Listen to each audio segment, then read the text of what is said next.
Transformer AC chapter का बहुत important topic है। हमने पहले भी ट्रांसफार्मर के बारे में मैंने आपको बताया था कि एसी की एक एडवांटेज होती है कि एसी को by the use of transformer हम उसकी वोल्टेज को कम ज़्यादा कर सकते हैं। तो ट्रांसफार्मर एक डिवाइस होती है जो एसी की वोल्टेज को इंक्रीज या डिक्रीज कर देता है। तो ट्रांसफार्मर का जो प्रिंसिपल है वो भी म्यूचुअल इंडक्टेंस है, जो हम ऑलरेडी चैप्टर 6 में पढ़ चुके हैं। तो देखिए ट्रांसफार्मर क्या है। So first of all transformer is a device, इसको एक ही लाइन में अगर मैं लिखूं, विच चेंज एसी वोल्टेज। अगर आपको कम वोल्टेज चाहिए तो आप उसको कम कर दो with the help of transformer. अगर आपको ज़्यादा चाहिए तो एसी की वोल्टेज को ज़्यादा कर दो। तो ट्रांसफार्मर जो होते हैं वो दो टाइप के होते हैं। Number 1 step up transformer, number 2 step down transformer. जो स्टेप अप ट्रांसफार्मर होता है ये लो वोल्टेज को हाई कर देता है, low voltage to high voltage.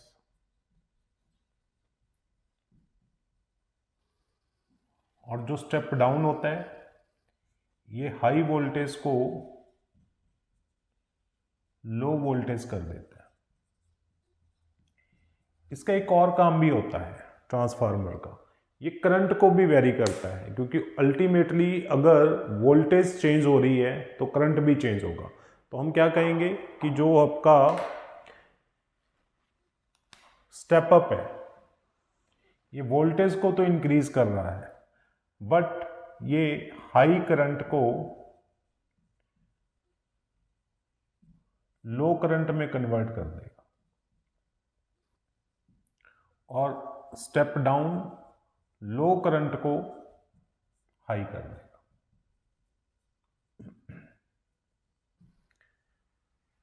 Step up voltage को हाई करता है बट करंट को डिक्रीज करता है। स्टेप डाउन वोल्टेज को डिक्रीज करता है बट करंट को हाई करता है। तो जहां पे हमें इंक्रीज करना है करंट वहां स्टेप डाउन यूज करेंगे, यहां पे हमें करंट को डिक्रीज करना है वहां पे हम स्टेप अप यूज करेंगे। तो इसका जो प्रिंसिपल है ट्रांसफार्मर का, प्रिंसिपल इसका है म्यूचुअल इंडक्टेंस।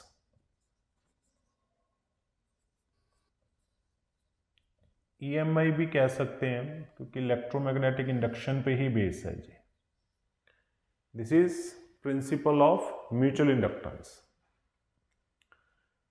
अब बेसिकली इसकी कंस्ट्रक्शन में क्या होता है,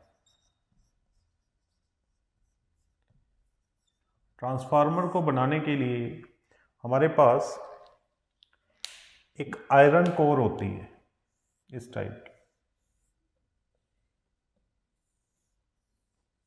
लैमिनेटेड आयरन कोर। ऐसी हमने वायर्स बना रखी हैं एक दूसरे से इंसुलेटेड है ये। This is called soft iron core, जो एक दूसरे से जुड़ी हुई है।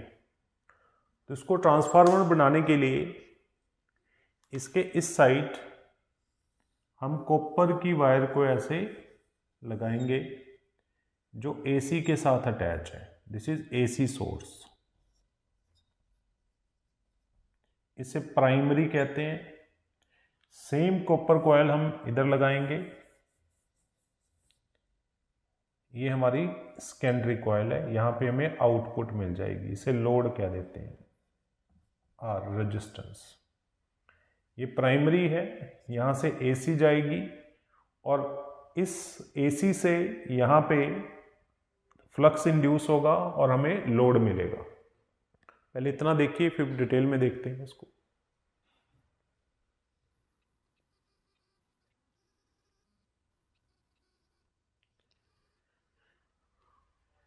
इसमें क्या होगा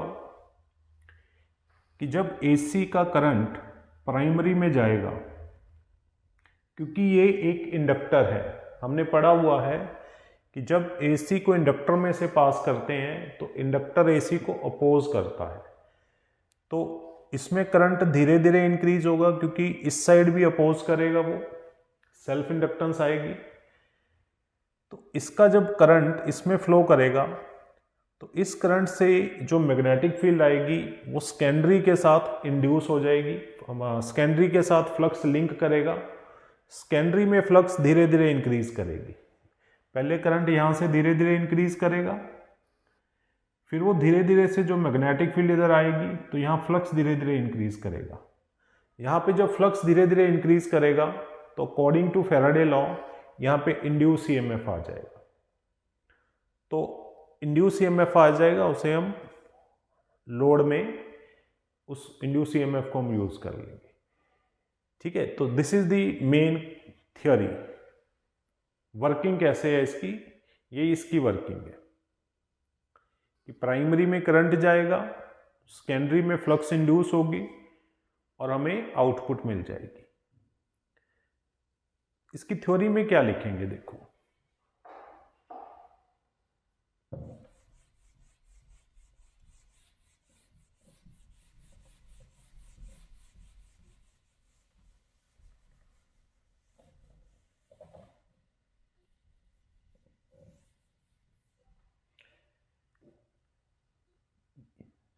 अकॉर्डिंग टू फैराडे लॉ जो इंड्यूस ईएमएफ आएगी by changing flux in secondary वो किसके इक्वल होगी। देखो, जो वोल्टेज प्राइमरी में है पर यूनिट टर्न, यानी एक टर्न में जो हमारी ईएमएफ एक टर्न में है, primary EMF per unit turn, वो इक्वल होगा जो सेकेंडरी में ईएमएफ इंड्यूस हो रही है पर यूनिट टर्न। देखो, इसको ध्यान से समझो कि this is your flux change with respect to time. मैंने इसका मैग्नीट्यूड लिया है, नेगेटिव भी आता है। तो यहाँ पे जो फ्लक्स आएगा उसकी वजह से यहाँ पे इंड्यूस ईएमएफ आएगी ईएस। उस ईएस को हमने पर यूनिट टर्न निकाला, यानी जितनी नंबर ऑफ टर्न्स है उससे डिवाइड कर दिया। तो हमने देखा कि ये जो फ्लक्स है, ये जो इंड्यूस ईएमएफ आई है, वो जो प्राइमरी की पर यूनिट टर्न है उसके इक्वल है। तो यहां से जो सेकेंडरी हमें मिलेगा उसका फॉर्मूला बनेगा NS अपॉन NP इंटू EP। यहां पे NS अपॉन NP को K लिखेंगे हम, this is called transformer ratio. इसे ट्रांसफार्मर रेशियो कहा जाता है। तो यहां से हमें सेकेंडरी इंड्यूस ईएमएफ मिलेगी। अभी मैं आपको ये नहीं बता रहा कि ये कम है या ज़्यादा है, अभी मैं जस्ट बेसिक थ्योरी बता रहा हूँ कि ट्रांसफार्मर वर्क कैसे करता है। अब इस फॉर्मूले से हम निकालेंगे कि कौन सा ट्रांसफार्मर वोल्टेज को अप करेगा, कौन सा डाउन करेगा।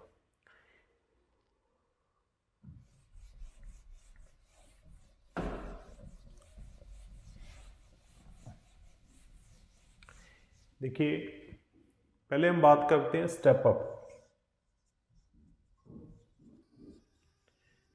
स्टेप अप का जो डायग्राम है, स्टेप अप का काम होता है वोल्टेज को इंक्रीज करना।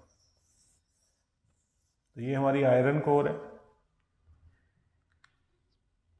यहां पे प्राइमरी टर्न्स होती है जिसके साथ एसी सोर्स लगा हुआ है। यहां पे सेकेंडरी टर्न्स है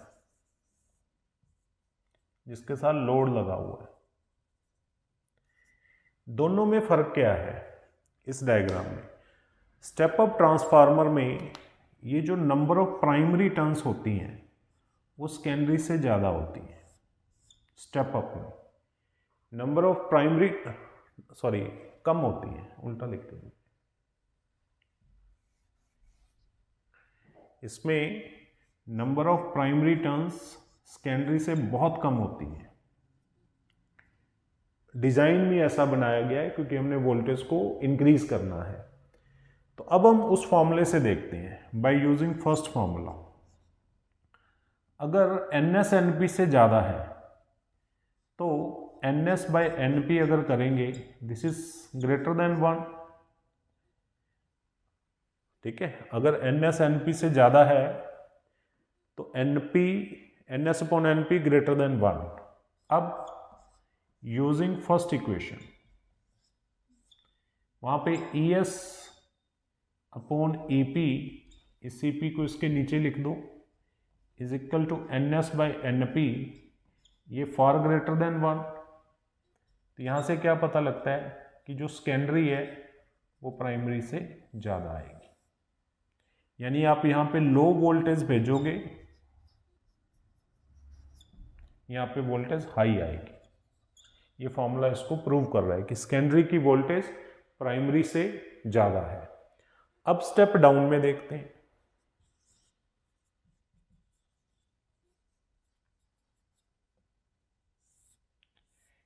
स्टेप डाउन में भी ये आयरन कोर है,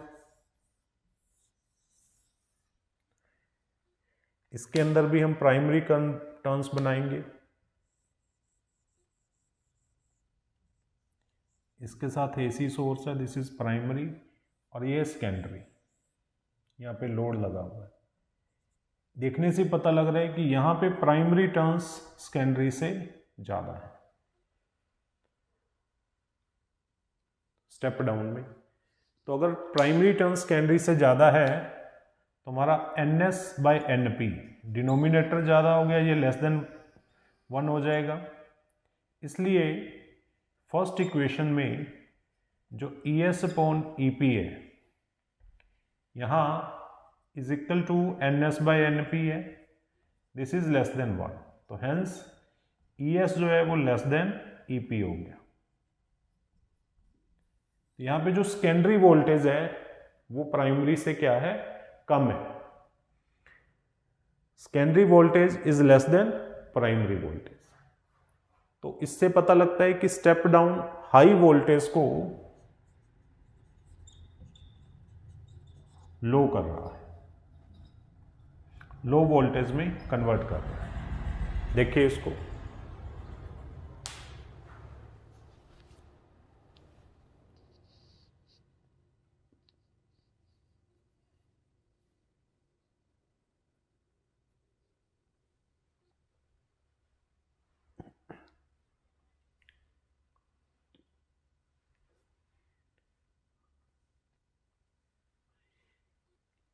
अब आगे देखिए, ये तो था, मैंने आपको बताया कि कैसे वोल्टेज कम या ज़्यादा होती है। अब हम देखेंगे कि करंट कैसे कम और ज़्यादा होगा।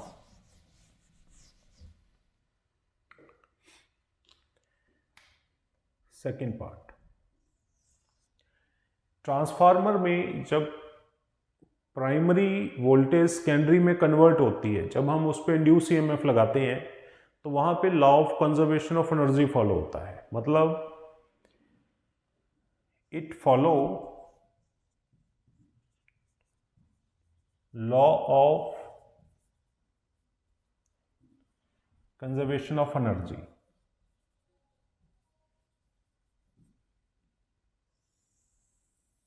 कैसे फॉलो होता है, वी नो कि जो पावर होती है it is equal to E into I, voltage into current. तो जो प्राइमरी की पावर है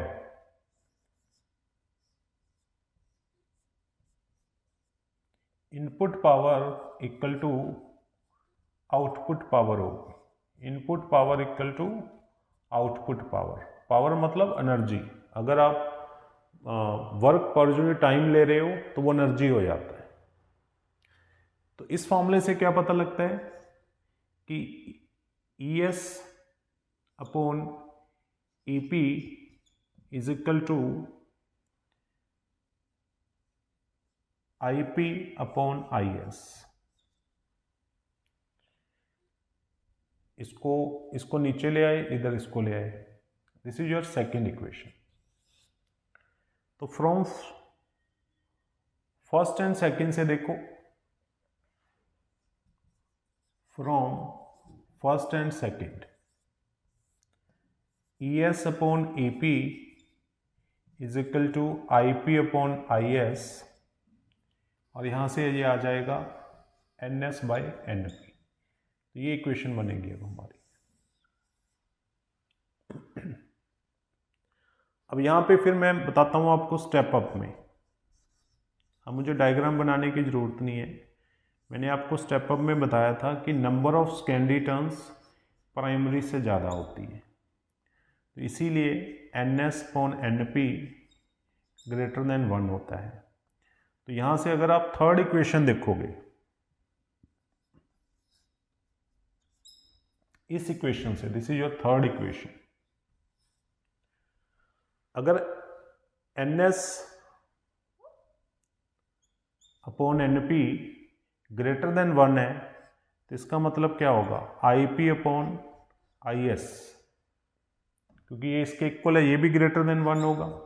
तो यहाँ से क्या पता लगता है कि प्राइमरी करंट सेकेंडरी से ज़्यादा है। तो स्टेप अप में क्या होता है, लो वोल्टेज जो थी वो हाई होती है, हाई वोल्टेज में मैंने इससे पहले बताया था, एंड प्राइमरी करंट ज़्यादा है सेकेंडरी से, यानी कि अगर आपका हाई करंट है प्राइमरी में तो वो लो में कन्वर्ट हो जाएगा, उल्टा काम है। हमने इसको मैथमेटिकली प्रूव कर दिया। पहले इतना देखिए, फिर मैं स्टेप डाउन के लिए बताता हूँ।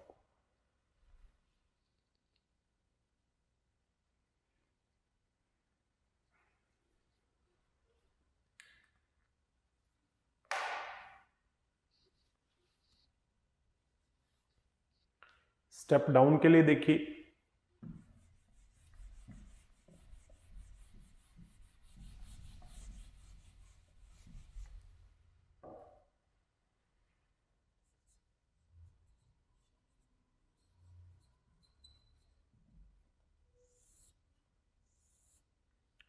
स्टेप डाउन में मैंने आपको बताया था कि प्राइमरी टर्न सेकेंडरी से ज़्यादा होती है, इसलिए NS by NP is less than 1।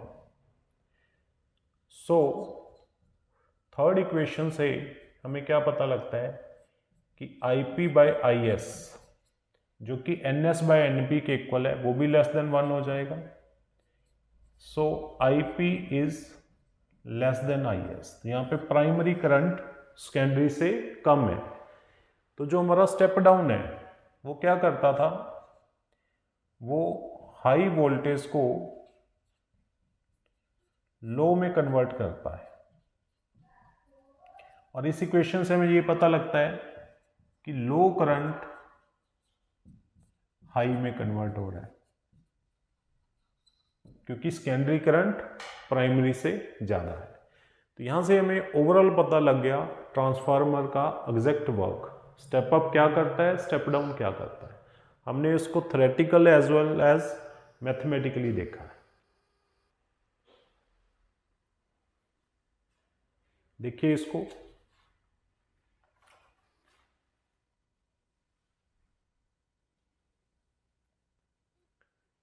Transformer की एफिशिएंसी भी होती है, क्योंकि यहाँ पे कुछ हम इनपुट दे रहे हैं और कुछ आउटपुट ले रहे हैं, और जिनसे हम इनपुट आउटपुट देते हैं उनसे एफिशिएंसी निकलती है।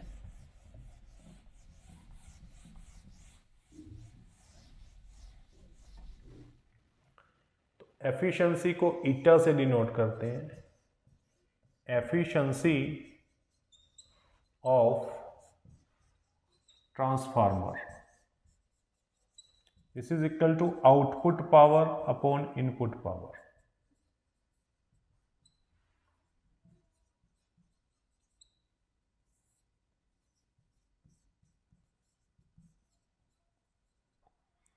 तो आउटपुट पावर होगी secondary voltage, secondary power sorry ESIS, और ये आपकी होगी input. This is efficiency. Into 100 कर दो तो वो परसेंटेज में एफिशिएंसी आ जाएगी।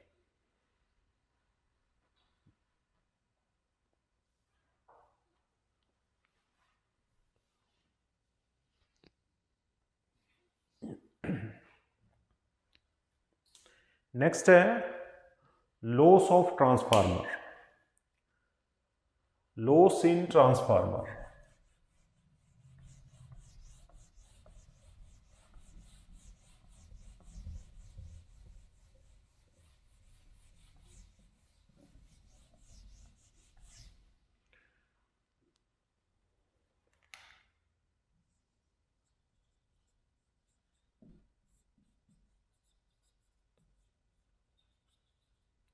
ट्रांसफार्मर में किन किन चीज़ों का लॉस हो सकता है? जो जो चीज़ें हम ट्रांसफार्मर में यूज़ करते हैं, जो जो मटेरियल यूज़ करते हैं, उनके लॉसेस भी होते हैं। जैसे नंबर 1 जो मेन चीज़ हम इसमें यूज़ करते हैं वो है आयरन कोर। आयरन कोर में एनर्जी का लॉस होता है, क्योंकि आयरन है, आयरन रेजिस्टेंस होता है। जब उसमें से करंट पास करेगा तो पावर रिलीज होगी हीट की फॉर्म में। तो इसको कम करने के लिए क्या करना पड़ेगा? To reduce use thin wire. Thin wire use करेंगे तो हमारा एनर्जी का लॉस क्या होगा? कम होगा। थिन नहीं, थिक होनी चाहिए, सॉरी, थिक वायर यूज करेंगे, क्योंकि एक्चुअली क्या होता है, एच होता है आई स्क्वायर आर टी, तो रेजिस्टेंस पे डिपेंड है। रेजिस्टेंस होता है रो एल बाई ए। तो रेजिस्टेंस को कम करने के लिए, बता हीट कब कम होगी? जब रेजिस्टेंस कम होगा। रेजिस्टेंस कम कब होगा? जब एरिया बढ़ाओगे। तो थिक वायर यूज करेंगे। दूसरा, कॉपर लॉस,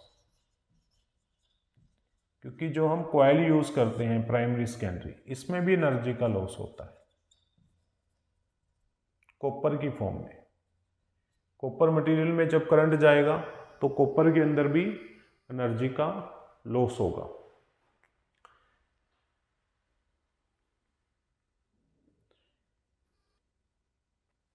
तो इसके लॉस को कम करने के लिए हम लैमिनेटेड यूज करेंगे, लैमिनेटेड वायर। अब जो ये लॉस होता है ना, ये एडी करंट की वजह से होता है। एडी करंट हमने पढ़ा हुआ है ईएमआई में कि कॉपर, क्योंकि बल्क भी इसमें यूज करते हैं, हम कॉयल बना रहे हैं, तो उस कॉयल को ना लैमिनेटेड यूज करेंगे ताकि एडी करंट कम प्रोड्यूस हो। एडी करंट जहां पे भी आता है वहां पे एनर्जी का लॉस होता है। थर्ड जो इसके अंदर आता है, हिस्टेरिसिस लॉस होता है। हिस्टेरिसिस कब आता है? क्योंकि आयरन है, आयरन में करंट जा रहा है, कभी तो वो मैग्नेटाइज हो जाएगा, मैग्नेटाइजेशन एंड डीमैग्नेटाइजेशन। इस वजह से उसमें हिस्टेरिसिस का लॉस होता है, एनर्जी का लॉस होता है। तो हिस्टेरिसिस लॉस को कम करने के लिए हम सॉफ्ट आयरन यूज करते हैं ताकि एनर्जी का लॉस कम हो। फोर्थ होता है फ्लक्स लीकेज।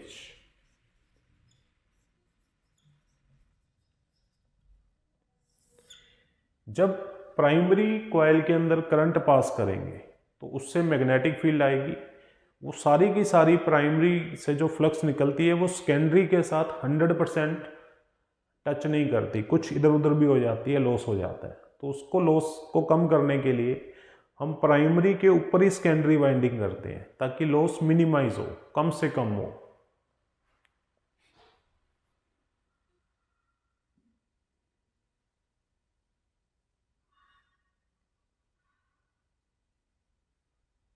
देखिए बेटा इसको,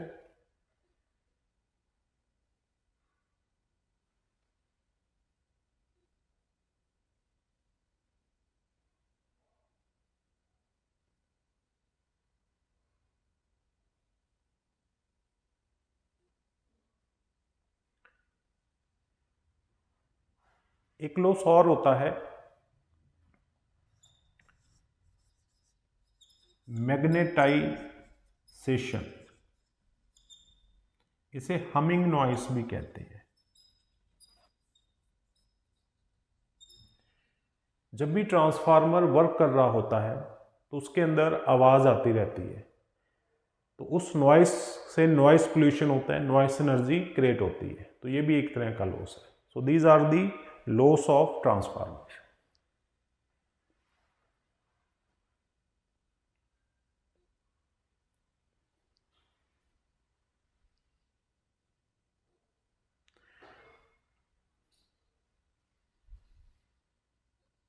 थोड़ा वीडियो लंबा हो रहा है बेटा, आप इसको पॉज करके देखते रहिए।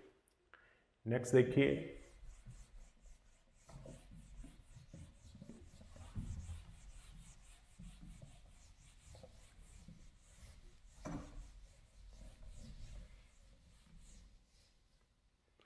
यूज ट्रांसफार्मर के।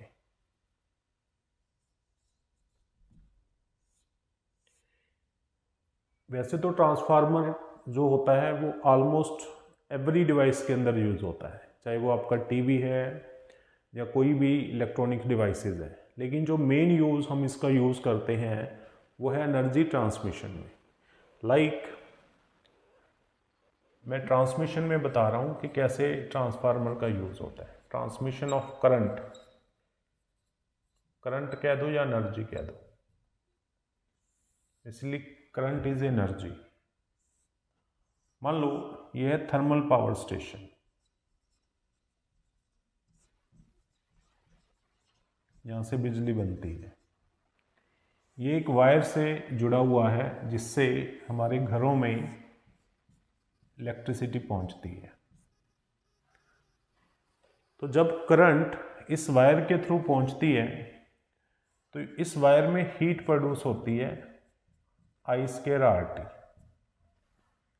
तो ये हीट इतनी ज़्यादा होती है कि जो वायर होती है वो पिघल सकती है, रास्ते में टूट सकती है वो। तो हीट को कम करने के लिए there are 3 method to reduce H। First method ये है, टाइम जो है ये कम कर दो, अपना घर ही जाके थर्मल पावर स्टेशन पे बना लो। ऐसा तो पॉसिबल है नहीं, कितने घर बनाएंगे हम, है ना। So this is not possible, हम लिखेंगे नॉट पॉसिबल। दूसरा है रेजिस्टेंस कम कर दो। रेजिस्टेंस का फॉर्मूला होता है ρL/E। तो अगर रेजिस्टेंस कम करना है तो L को लो करो, मतलब लेंथ को लो करो, ये डिस्टेंस को, फिर वही कि अपना घर यहाँ बना लो। दिस इज नॉट पॉसिबल, तो ये भी पॉसिबल नहीं है, नॉट पॉसिबल। तो एरिया क्या करो, इंक्रीज करो। लेकिन जो एरिया इंक्रीज करेंगे वायर का, पहले ही ऑलरेडी वो हम वायर को कितना एरिया बढ़ा लेंगे, इतना सा या इतना बड़ा थोड़ी कर देंगे। बड़ी वायर को हैंडल करना भी मुश्किल है, कॉस्ट भी बढ़ेगी। तो एरिया बढ़ाना भी इज नॉट दी सॉल्यूशन। तो फिर थर्ड क्या बचता है कि जो करंट है उसको कम कर दो, वो सॉल्यूशन है। क्यों? हम यहां पे स्टेप अप लगा देंगे, स्टेप अप ट्रांसफार्मर।